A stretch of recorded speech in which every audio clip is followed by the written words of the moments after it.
गजा में इसराइल की जारियत जारी। इसराइल ने माह रमज़ान का एहतराम भी न किया। शुमाली गजा खान यूनिस और रिफा में बमबारी से मशहूर फ़लस्तीनी फुटबॉलर मोहम्मद बरकत समेत 67 फ़लस्तीनी शहीद और 106 ज़ख्मी हो गए, जबकि शुमाली गजा में शदीद गजाई किल्लत से मजीद 2 बच्चे भी दम तोड़ गए, जिसके बाद गजाई किल्लत से शहीद बच्चों की तादाद 27 हो गई। गजा में इसराइली जारियत के जवाब में फ़लस्तीनी मुज़ाहमतकारों ने अपनी जवाबी कार्रवाइयाँ तेज़ कर दी। फ़लस्तीनी मुज़ाहमतकारों ने इसराइली फ़ौज के ज़ेर इस्तेमाल इमारत तबाह कर दी। इमारत तबाह होने से इसराइल को भारी जानी नुकसान उठाना पड़ा और कई इसराइली फौजी हलाक हो गए।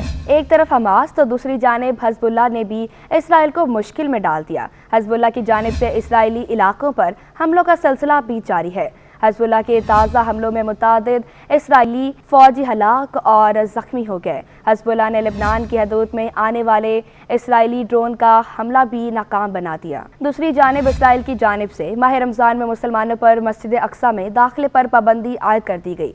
अरब मीडिया के मुताबिक तरावी के मौके पर मकबूजा बैतुल मुक़द्दस में इसराइली सिक्योरिटी फोर्सेस ने सख्त नाकाबंदी करते हुए मस्जिद अक्सा जाने वाले रास्तों को बंद कर दिया। इसराइली पाबंदी के बावजूद मुतादिद फ़लस्तीनी नमाज़ तरावी के लिए मस्जिद अक्सा में दाखिल होने में कामयाब रहे। काबिल सयानी सिक्योरिटी फोर्सेस की जानिब से मस्जिद अक्सा के एक दरवाजे पर लाठी चार्ज भी किया गया। उर्दन की जानिब से इसराइली पाबंदी की मुज़ाहमत करते हुए कहा कि इसराइल की मस्जिद अक्सा में दाखिले पर पाबंदी सूरत हाल को धमाके की तरफ धकेलेगी। इसराइल की ऐसी पाबंदियाँ इबादत की आज़ादी पर हमला है। उर्दान का कहना है कि वो माह रमज़ान में मस्जिद अक्सा में दाखिले की इसराइली पाबंदी को सख्ती से मुस्तरद करते हैं। दूसरी जानिब अक़वाम मुत्तहिदा के सेक्रेटरी जनरल एंटोनियो गुतेरेस ने माह रमज़ान में गजा जंग बंदी का मुतालबा कर दिया। एक बयान में एंटोनियो गुतेरेस का कहना था कि मुसलमानों का अमन व सलामती फैलाने वाला माह मुक़द्दस रमज़ान शुरू हो गया है।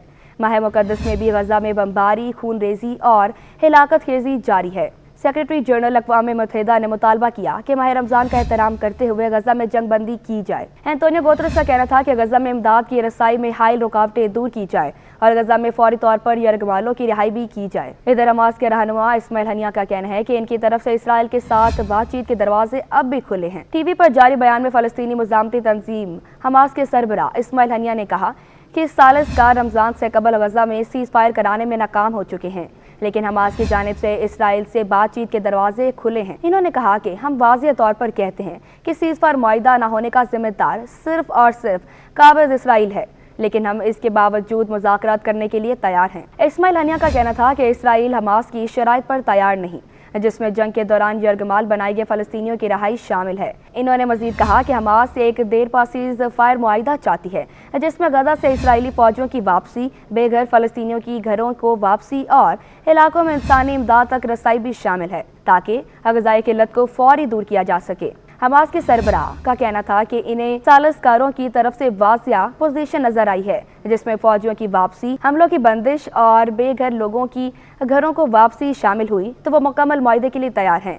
अरब मीडिया का बताना है कि इसराइल गजा में अपने फौजियों की मुकम्मल वापसी से इनकार कर चुका है। इसराइली वज़ीर आज़म नेतन्याहू ने हमास को मुकम्मल तबाह करने का अज़्म का इजहार किया है। अरब मीडिया के मुताबिक माह रमज़ान से कबल गजा में जंग बंदी न होने के बाद सालिसकार अब नए मुआहिदे की तरफ बढ़ने की तैयारी कर रहे हैं। वाज़ेह रहे कि फ़लस्तीनी वज़ारत सेहत की जानिब से जारी करदा अदाद-ओ-शुमार के मुताबिक 7 अक्टूबर 2023 से जारी इसराइली जारियत के नतीजे में गजा में अब तक 31,045 फ़लस्तीनी शहीद हैं, जबकि 72,654 ज़ख्मी हो चुके। वज़ारत सेहत के मुताबिक इसराइली जारियत का निशाना बनने वालों में 72% ख़वातीन और बच्चे शामिल हैं।